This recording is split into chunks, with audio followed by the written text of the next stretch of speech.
when you buy a camera and if you can shoot photographs and videos, then you start calling yourself a DOP. So how's there in your country? When do you call yourself a cinematographer and when do you call yourself as a DOP? When you have a telephone. Well, no, it's not. It's a good question. One of the things I always say to people, I own 4 or 5 guitars. I play it for me. I'm not a guitarist. I would. And he's very good friends with Bono. Yeah, no. He still doesn't call him. But owning something doesn't make you that. Now, when you call yourself a cinematographer, I'm not sure when that happens, because and maybe it's other people. It's when other people call you a cinematographer. That, like, if you want to work and earn money and earn a living, you can call yourself what you want. But when other people, like when they start hiring you, that's kind of probably when you become it. I don't know. Like, again, on the same thing, that similar vein to what Tarsem was saying. If you want to be a cinematographer, you need to shoot stuff.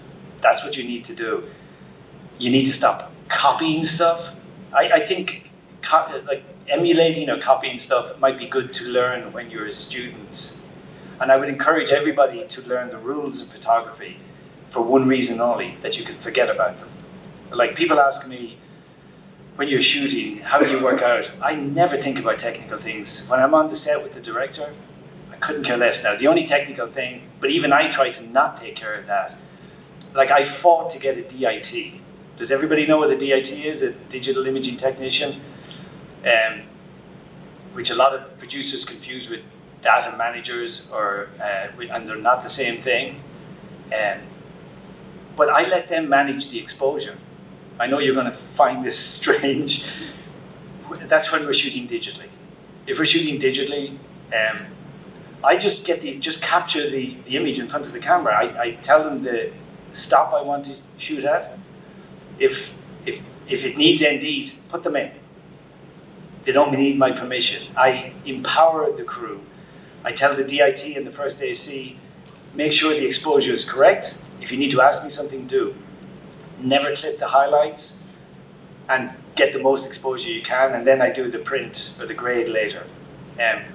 But that's kind of and also, I think your question raises a bigger issue to me, which is that people in India or anywhere always think that the grass is greener on the other side. Like, are they like really intelligent? They won't call themselves DPs there. Just like there's 85% fools here, there's 95% fools there. There's idiots everywhere in the world and about 5% brilliant people who will make the changes. So don't think that just because here people are silly in doing that, they don't do it there. Ullu wahan bhi hain. So you just have to get away from them and just know that there is this stuff everywhere. It's not, so what you do here, a lot of people there do the same crap.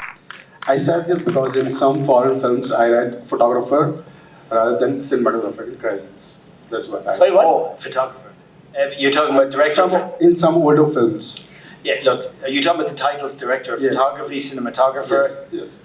This is all rubbish. Call yourself what you want. Yeah, exactly. Just as long as you get called by other people the same thing, it's okay. You're calling yourself cinematographer and they call you Ullu, you're Ullu. So it's just like... But it's about the work you do. Like, I've seen people get upset because they wanted the title cinematographer rather than director of photography or vice versa. Like, again, the word ego starts to come to my mind. The only word I'm scared of is when they call you artist. That means they don't want to pay you much. And I go like, no, leave art outside, just write me a check. Trying to let go of that very slick Hollywood aesthetic. It's almost like a struggle. And I'm trying to find like how to make this film here in India and make it more like, which feel more like being home. So I know that you made this film. Okay. All I can tell you is, they say, Dhobi ka kutta na ghar ka na ghat ka. So most of the people, when they go to one other place or something like that, you just think like I don't know, all our life, and we used to go to England, they used to ask us, where are you from? We'd say, from India. When you were in India, where are you from? I'm from England. It's just like somehow everybody wants to belong somewhere. If you went out there, your vibrancy might have been too much for them. That's what I was always accused of. And I never even saw it vibrant. Have you ever been to an Indian wedding? There is just like this, dial it to until it becomes illegal. You just take it until the graph just levels out on top. So for me, you just have to think, if that's what you like, it's okay. At the other end, if the people who are paying the bill are not going to pay for it, make that decision.